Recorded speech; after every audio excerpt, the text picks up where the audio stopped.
ভাইরে ভাই, গ্রামের জীবন কার না সুন্দর লাগে, যদিও শহরের থেকে আলাদা।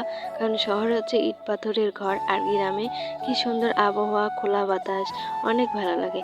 আসসালামু আলাইকুম, হ্যালো এভরিওয়ান, সবাই কেমন আছেন? আলহামদুলিল্লাহ, আমিও আপনাদের দোয়ায় অনেক অনেক ভালো আছি। তো আজকে আমরা আসছি একটু ছাদে উঠতে, কারণ আমি সবসময় ঘরের মধ্যেই থাকি। আমার আম্মু কাজ করে, সো আমি আম্মুর সাথে কাজ করতে আসলাম। আমাদের ধান উঠাইছে, তো ধান আমি আবার একটু পা দিচ্ছি আনন্দে, কারণ এগুলো দেখতে আমার অনেক ভালো লাগে। এইখানে আবার কবুতর আসছে পানি খাওয়ার জন্য, আমিও দুষ্টামি করে ভালোই উড়াই দিলাম। তো এখানে আবার শাক ভাজা হচ্ছে। এগুলো কিন্তু শহরে অল্প কিছু পাওয়া যায়, বিধায় অনেকক্ষণ পর কিনতে হয়। যাই হোক, এগুলো আমার ছোট ভাই আবার আম খেতে যাচ্ছে, আমি আবার বললাম যে চল নিয়ে আয় আম। তো গাছ থেকে পাড়ে আনছে, আমিও খাইলাম, মা খাইলাম, অনেক স্বাদ লাগছে। আমার ছোট ভাইকে জিজ্ঞাসা করলাম, কে রে কেমন হয়েছে? কয় ভালোই হয়েছে। আমি বললাম যে